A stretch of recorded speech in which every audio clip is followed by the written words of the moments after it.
Another round of dorm food is 101. But you gotta be careful if you're doing bacon. You don't want to piss off all your neighbors, and you don't want to get crazy with the runoff when you render the bacon in the microwave.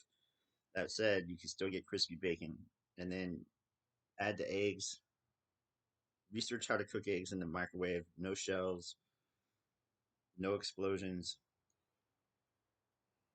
Then I don't have a toaster, otherwise it'd be easier. But with no toaster, I just microwave the muffin or whatever with the cheese for about 20 seconds, and then put the hot egg and bacon mixture on it. That's pretty much how to do it. Don't make a big mess.